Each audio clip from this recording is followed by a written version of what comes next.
지금부터는 이제 산술 연산자에 대해서 설명드리겠습니다.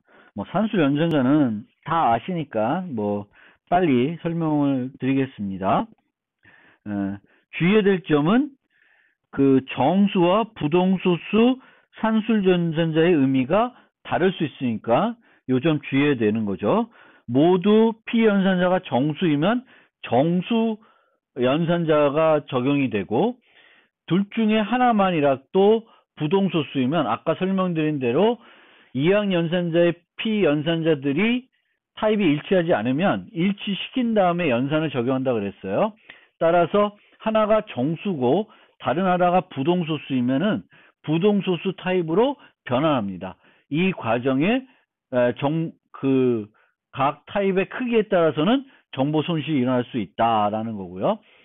그리고 정수 나눗셈은 결과는 정수가 되겠고, 부동소수 나눗셈은 부동소수가 됩니다. 그래서 얘는 2가 되고 얘는 2.5가 되겠죠. 그 다음에 나머지 연산은 C++는 정수만 P 연산자로 사용할 수 있습니다. 자바는 부동소수도 가능해요. 근데 C++는 요 나머지 연산은 정수만 가능하고요. 두 개의 P 연산자가 음수가 와도 돼요. 근데 음수가 오면은 잘 해석이 잘 안 돼요. 직관적이지 않아서 저는 가급적이면 양의 정수만 사용하는 것이 좋다라고 추천해 드립니다. 그런데 음수가 올 때 어떤 값이 되는지 알고 싶으면 요 식을 좀 외워두시면 되겠습니다. 요 식에 의해서 결정이 됩니다. 예를 들면 마이너스 7 모두 2면 마이너스 7 마이너스 여기 써있죠. 마이너스 7 나누기 2 곱하기 2입니다.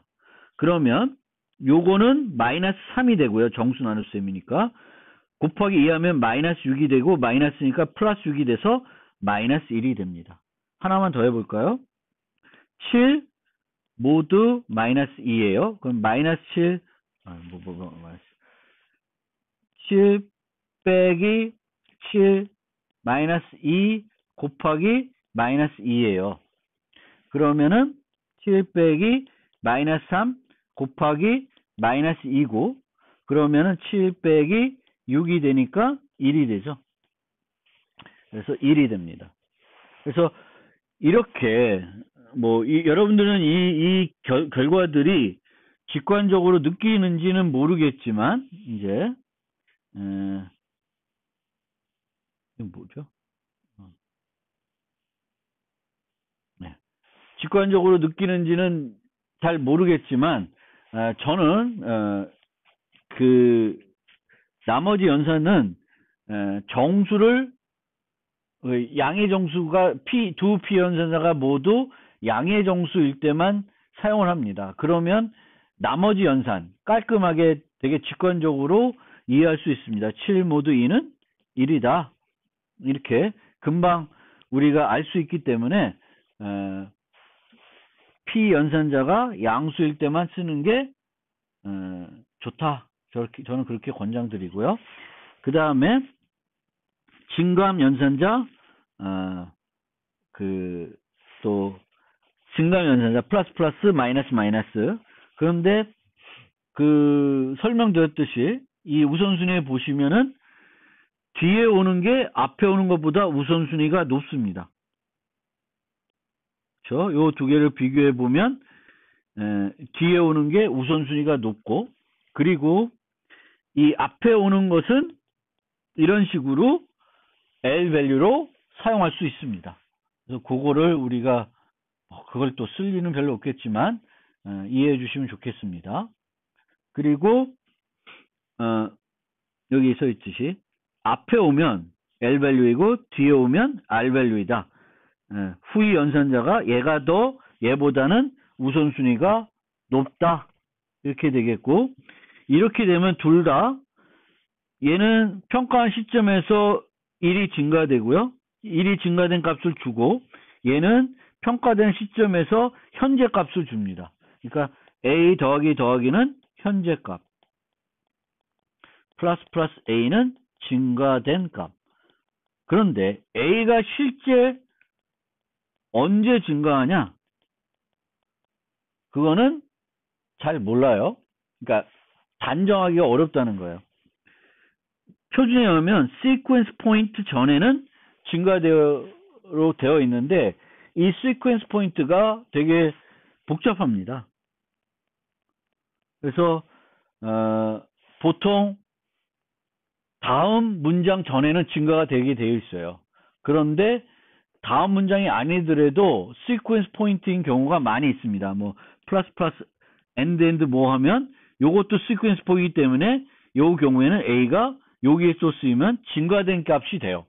그래서 시퀀스 포인트가 어디라고 단정하기가 되게 복잡하기 때문에 복잡한 문법을 사용하지 않는 것도 좋은 방법이 되겠습니다. 저는 가급적이면 플러스 플러스나 마이너스 마이너스는 독립적으로만 쓰고요.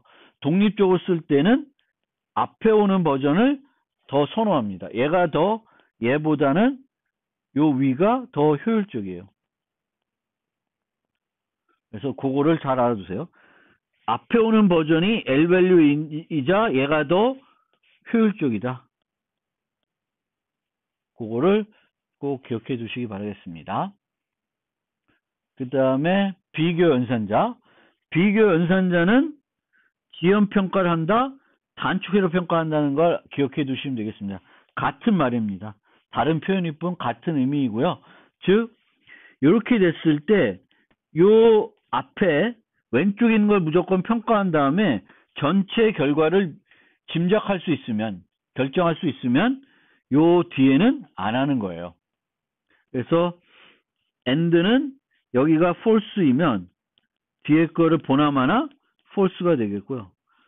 or는 얘가 true이면 이거와 상관없이 true가 됩니다. 따라서 이쪽 식이 or 할 때, 논리 합일 때 true이면 얘는 안 하게 되겠고, 논리 곱에서는 얘가 false이면 요거를 안 해요. 그래서 그거를 활용해서 우리가 이런 식으로 식들을 세워서 A가 0이면 나머지 연산을 안 하게끔 그렇게 우리가 프로그램을 많이 합니다.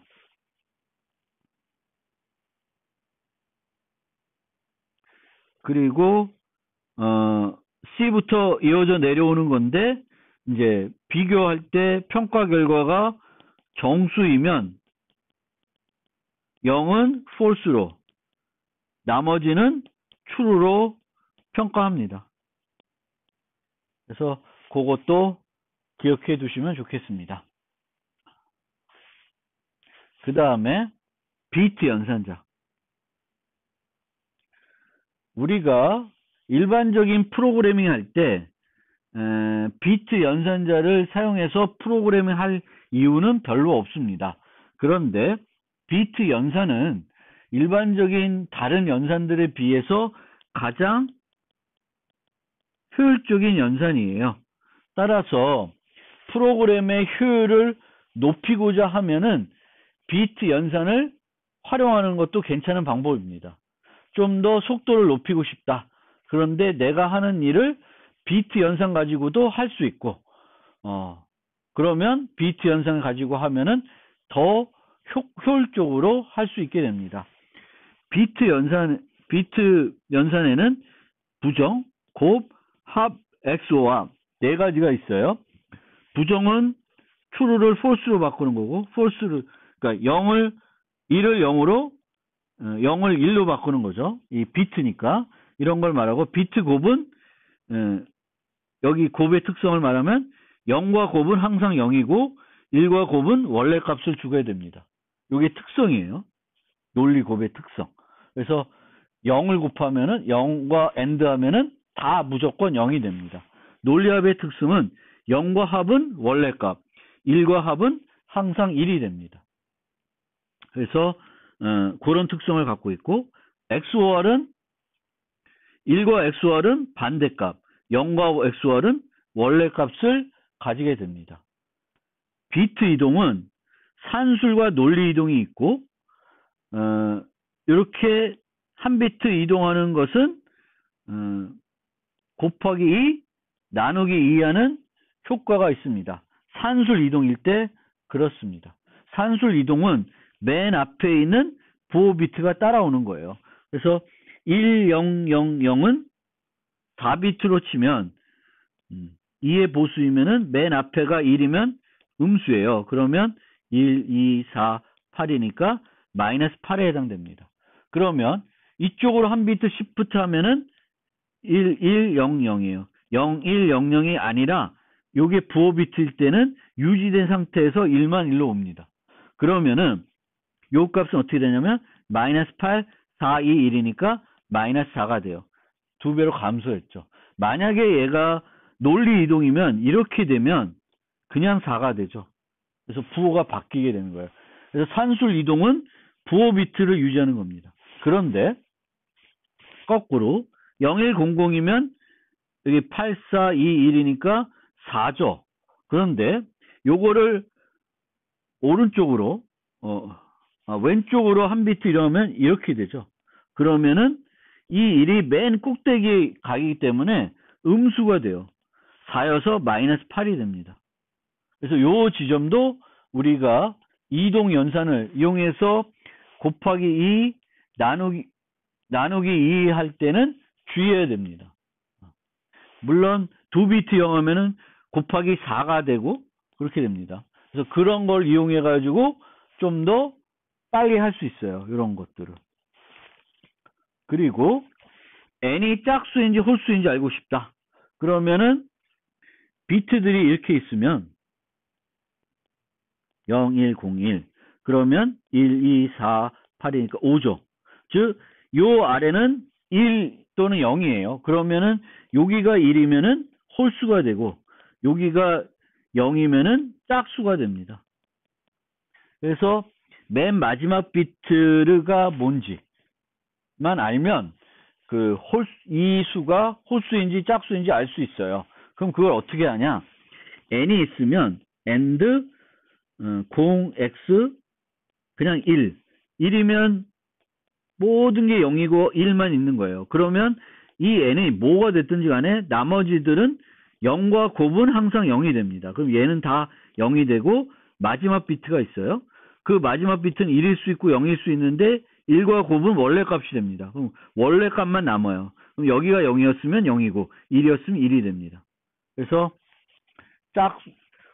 우리가 n 모드 2 이렇게 해가지고 홀수인지 판단할 수 있는데 이렇게 하면은 더 효율적이에요. 뿐만 아니라 만약에 n이 음수이면 요 값은 1이 아니라 마이너스 1이 돼요. 그런데 요거는 상관이 없어요. 음수여도 이 맨 앞에 비트가 1이어도 요 맨 끝에가 1이면 홀수입니다. 그래서 요거는 효율적일 뿐만 아니라 음수일 때도 오케이입니다. 그래서 여러분들이 홀수인지 판단하고 싶으면은 모두 2를 하지 마시고 AND 2를 하는 게 더 효과적입니다. 물론 C에서는 if n 모두 2 이렇게 하면은 이 n은 짝수이거나 이면은 0이 되고 홀수인데 음수이거나 양수이면 2를 줄 거고 음수이면 마이너스 1을 줘요. 그럼 마이너스나 1이나 요 경우에는 어떻게 돼요? C에서는 C++에서는 true니까 상관은 없습니다. 상관은 없는데 그렇지만 모두 2보다는 1 이렇게 하는 게 더 깔끔한 방법일 수는 있습니다.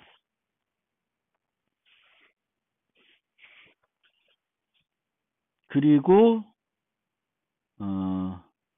요 나머지는 코드를 보면서 요거 좀 설명드리고 가겠습니다. 2의 거듭 제곱인지 보겠다. 근데 우리가 10진수로 한번 10의 거듭 제곱을 써볼게요.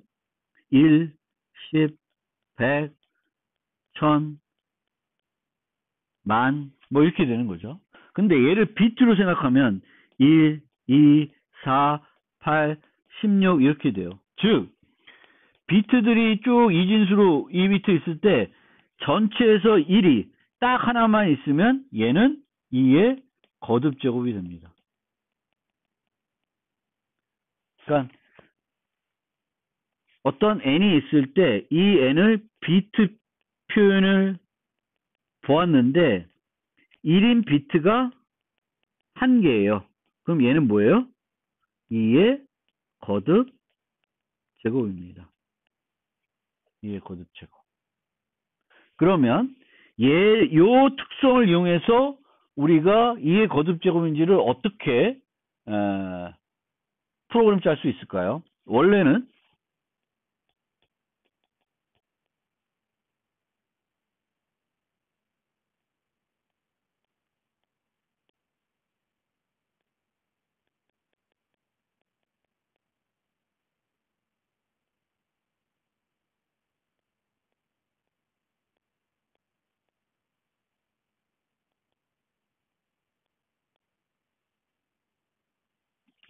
다시 쓰겠습니다.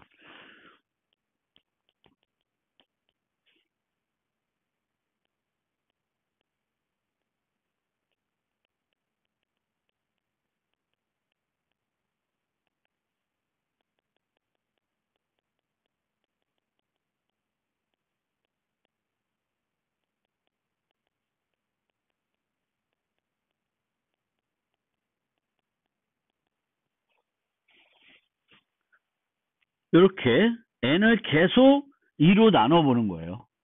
2로 나눠보는데 2로 나눠지지가 않는다. 2로 나눠지지가 않으면은 이 수는 2의 거듭 제곱이 아니겠죠.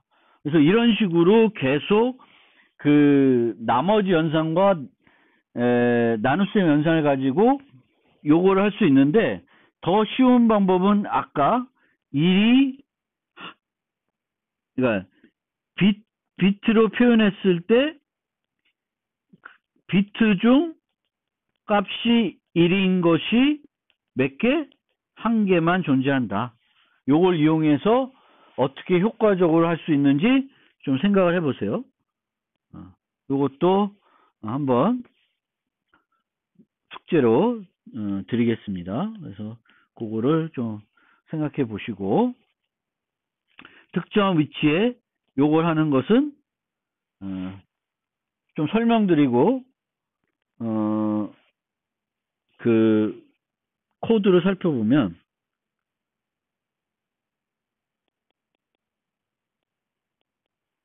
이렇게 있는데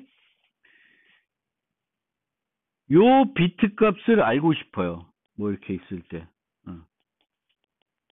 그러면은 요 비트 값을 맨 끝으로 이동시킵니다. 그러려면 뭘 해야 돼요? Shift 연산을 해주면 되죠. 그 다음에는 AND 1로 AND 해줘요.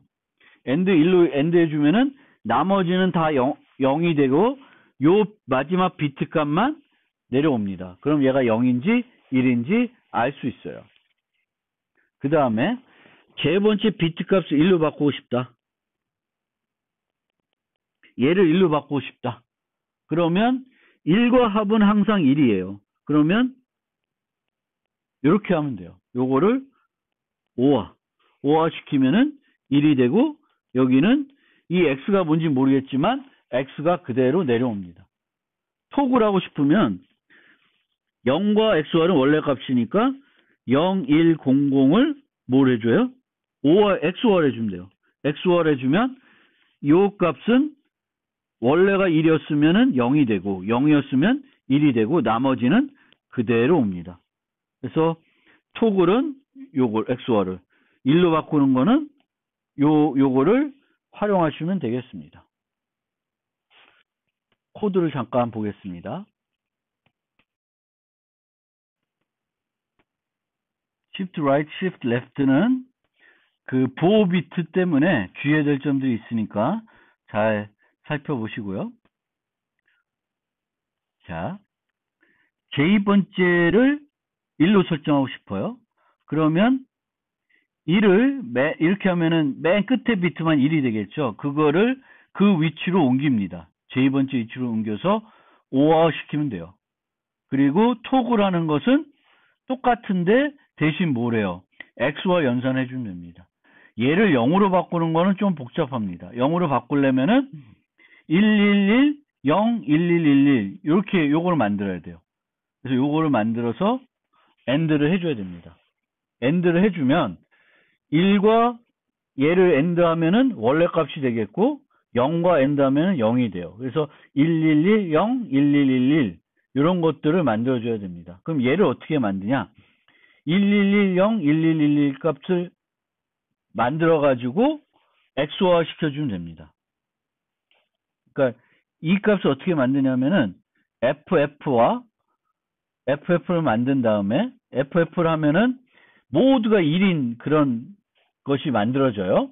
그럼 거기에다가 마스크를 우리가 아까 했던 거와 똑같이 1을 그 위치로 옮겨 놓는 거예요. 그럼 요 값을 얻고 요 두 개를 XOR 하게 되면은 0과 1을 XOR 하면 1이 되겠고 1과 XOR 하면 그 1은 0이 됩니다. 그래서 요거를 얻은 다음에 그 onMask 값을 AND 시켜주면 요 위치, 원하는 j 번째 위치만 0으로 바꿀 수가 있습니다.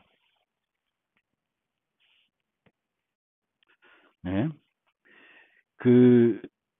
아까 우리가 표현식을 평가하는 과정에서 내가 의도하지 않아도 자동으로 타입이 변환되는 경우가 있다고 말씀드렸어요. 그런데 우리가 식들을 세울 때 강제적으로 한 타입을 다른 타입으로 바꿔야 되는 경우가 종종 있습니다. 예를 들면 두 개의 정수값이 있는데 얘를 나누고 그 나눈 결과를 정수 나눗셈 하는 것이 아니라 부동소수 나눗셈 해야 될 때 이 정수 중 하나를 부동소수로 바꿔줘야 됩니다.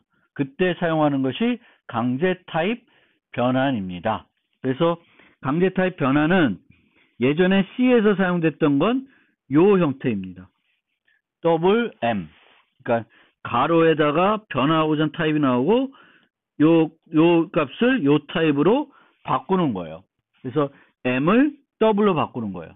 근데 C++에서는 함수 형태의 타입 변환도 도입했습니다. 근데 이거 보시면은 아까 설명드릴 때 다낭 연산자의 우선순위는 어떤 것들이 높다? P 연산자의 그 왼쪽에 오는 거. 즉 P 연산자가 오른쪽에 오는 게 우선순위가 높다 그랬어요. 그러니까 이 두 개가 있을 때 얘 두 개가 뭐 동시에 쓰일 리는 없지만 우선순위가 달라요. 그러니까 요 형태의 타입 변환이 얘보다는 우선순위가 높습니다. 그거는 여러분들이 기억해 주시고요. 그런데 실제적으로 C++에서는 얘도 쓰지 말고 요 네 가지 중에 하나를 써서 타입캐스트 하라는 것이고요. 우리가 가장 많이 쓰는 타입캐스트 형태는 요거에 해당됩니다.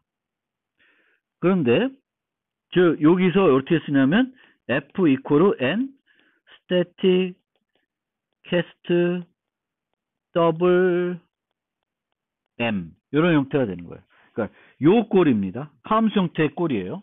그런데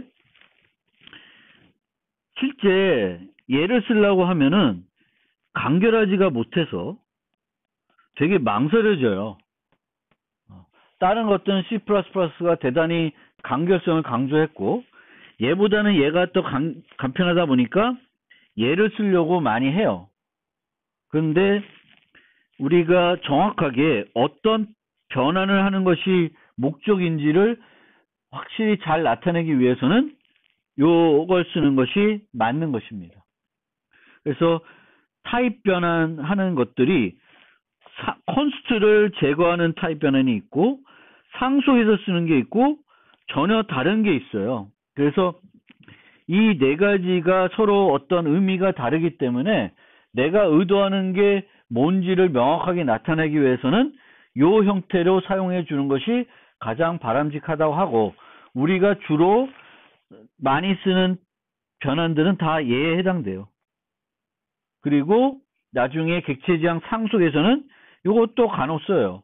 그리고 특수한 환경에서는 얘도 종종 쓰입니다. 근데 얘는 거의 쓸 일이 별 많진 않아요.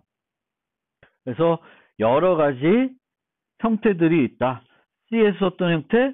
함수 형태, 요 의도를 명확하게 하는 형태, 그리고 권장되는 건 요 방식이다. 를 알아두시면 좋겠습니다. 여기 실습 내용이 있으니까 끝나기 전에 잠깐 살펴보겠습니다. 코드들을. 그리고 C++ 17이 되면서 모호한 평가 순서들을 많이 없앴다라는 거예요. 이 얘기는 이 내용들이 중요한 건 아니에요. 중요한 게 아니고 뭘 말씀드리고자 하냐면 평가하는 방법이 표준에 정의가 안 돼 있어요. 그러면은 정의가 안 돼 있다고 평가를 안 하는 건 아니고 평가를 어떤 식으로든 합니다.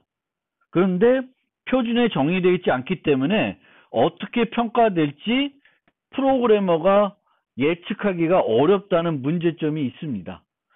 그런데 컴파일러는 어쨌든 어떻게든 평가하기 때문에 표준에 정의가 안 돼 있으면 이 어떤 평가 방법을 쓰냐면 컴파일러 마음이다.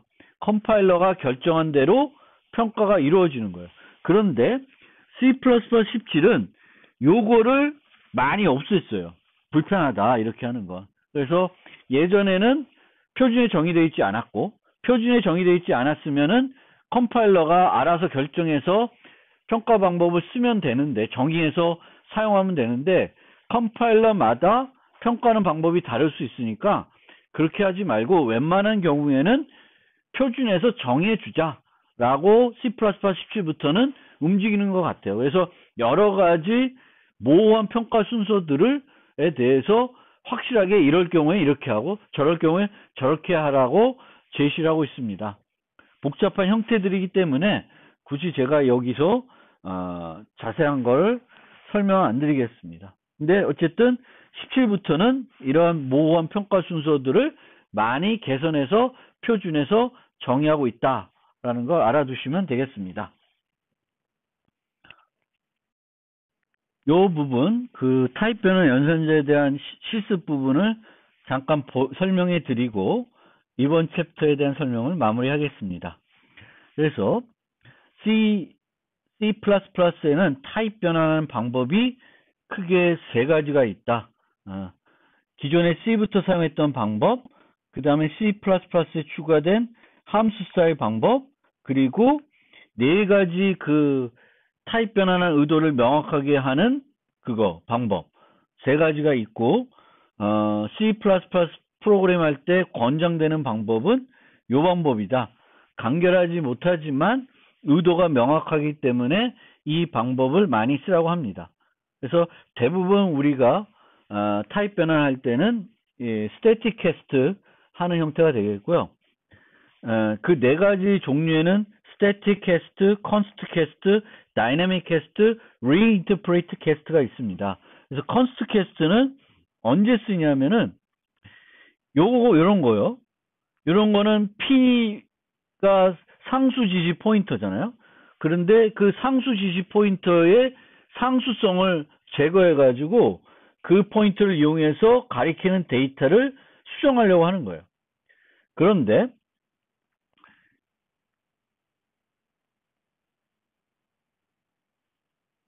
어디 있죠?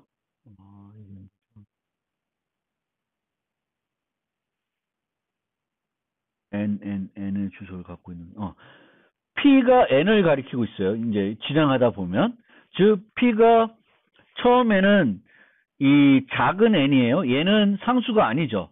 그래서 상수가 아니지만 컨스트 상수 지시 포인터를 통해 가지고 P를 이용해서는 n을 수정할 수 없게 만들어 놨습니다. 그런데 걔의 그 컨스캐스트를 이용해서 그 컨스트를 제거해 가지고 n의 값을 수정할 수는 있습니다. 원래 n은 상수가 아니었기 때문에 그래요.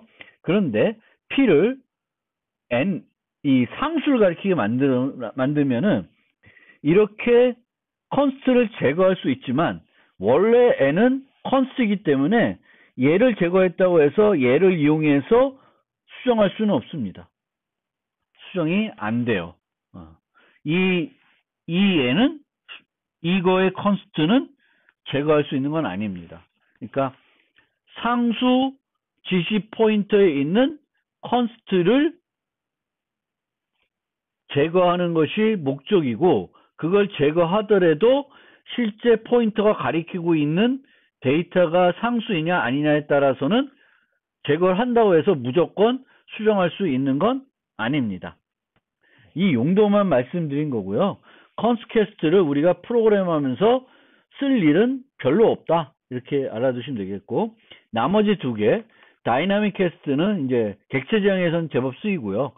그리고 reinterpret 캐스트는 일반적인 데이터들을 바이트, 캐릭터, 주소로 바이트 단위로 접근할 때 종종 쓰입니다.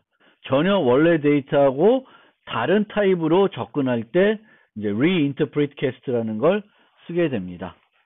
이걸로 세 번째 챕터에 대한 설명을 마무리하겠습니다.